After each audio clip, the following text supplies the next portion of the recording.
रात के 3 बजे तक मुझे नींद नहीं आ रही थी और बिला आखिर में मजबूर होके अपनी बहन के कमरे में गया था कि मैं आहिस्ता से अपनी बड़ी बहन को उठा के उससे बात कर सकूं।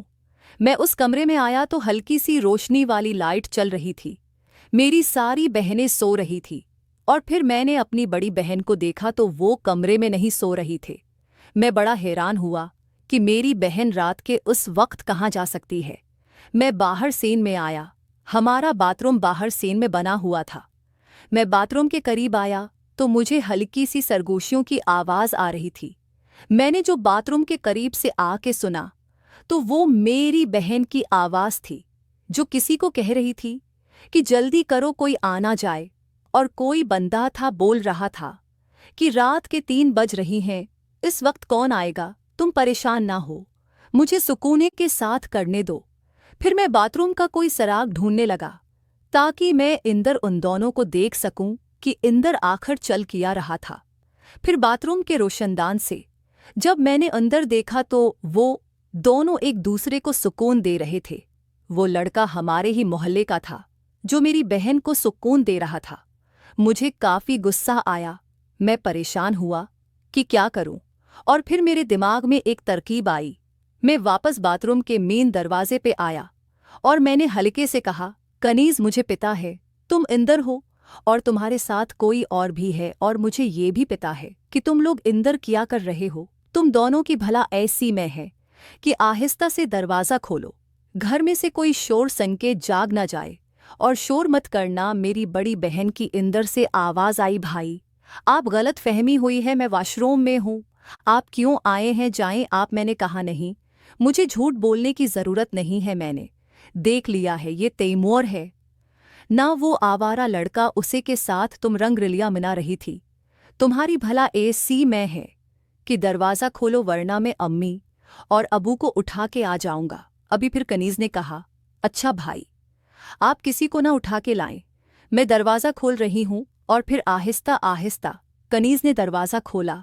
वो लड़का तैमूर वहां से भागने की कोशिश करने लगा। मैंने कहा, खबरदार तैमूर, जो तुम यहां से हिले भी वो भी रका रहा और मेरी बहन भी। फिर मैंने बहन पर झूठा मोटा गुस्सा किया।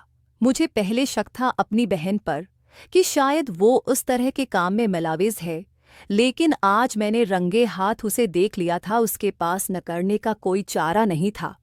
फिर मैंने कहा कि ये सब कब से चल रहा था तुम दोनों के बीच। और फिर मैंने अपनी बहन से कहा कि तुम तो बड़ा कहती थी कि मैं अपने शोर से मोहब्बत करती हूँ, इसलिए मैं दूसरी शादी नहीं कर सकती। फिर ये काम तो तुम बड़े शौक से कर रही हो।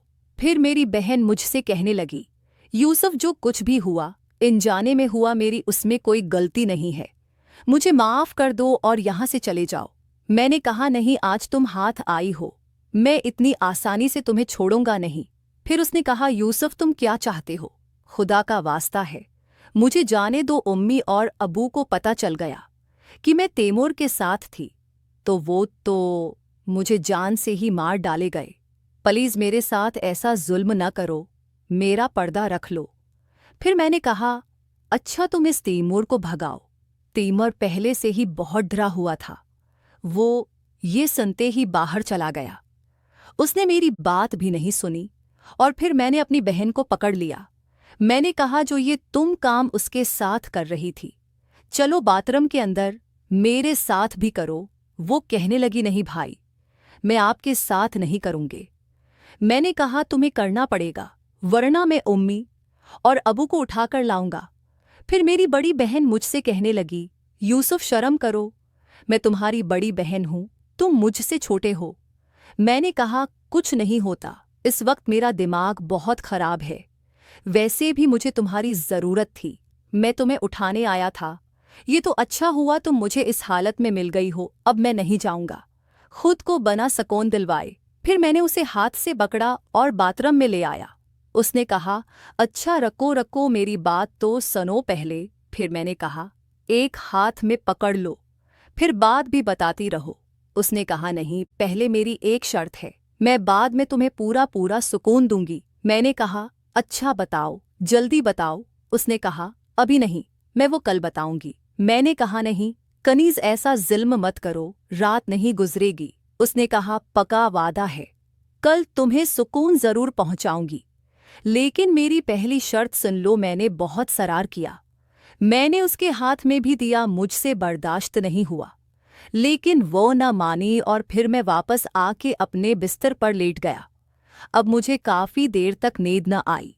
मैं ऐसा ही जागता रहा और अपनी बड़ी बहन के बारे में सोचता रहा कि वो कब से तैमूर के साथ लगी ही पता नहीं, और किस किस के साथ वो लगी है। जिस चीज से मैं डर रहा था वही काम मेरे घर में हो रहा था। किसी के कहने में न आ जाए और ये काम न कर ले। आखिरकार वही ही हुआ। खैर, मेरी आंख लग गई। आज सुबह 8 बजे खुली थी। मैं बाहर आया तो उम्मी नाश्ता बना चुकी थी। मुझे कहा, यूसुफ, आज उठने में तुमने बहुत देर कर दी है। मैंने कहा, हाँ उम्मी, बस आंख लग गई थी। उम्मी ने कहा कि अच्छा, जल्दी से नाश्ता कर लो और फिर दुकान पे जाओ। मेरी उम्मी भी मुझे बहुत खूबसूरत और हसीन लगती थी, लेकिन मैं यही सोचता था कि उनसे बात कैसे करूं। और फिर मैं उसी मौका की तलाश में था कि कब वह दिन आए कि मैं उम्मी के साथ खैर। फिर मैंने नाश्ता किया। नाश्ता करने के बाद मैं अपनी बहनों के कमरे में गया।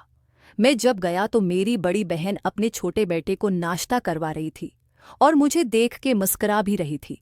फिर मैंने अपनी बहन से कहा कि बताओ, तुम्हारी क्या शर्त है। उसने कहा, भाई, आज दोपहर जब आप खाना खाने आएंगे तब मैं आपको बताऊंगी कि मेरी क्या शर्त है। मैंने कहा, अच्छा। फिर मैं वापस अपनी दुकान पे आया। दुकान पे आया तो छोटे ने दुकान खोल के सफाई सितराई करके बैठा हुआ था।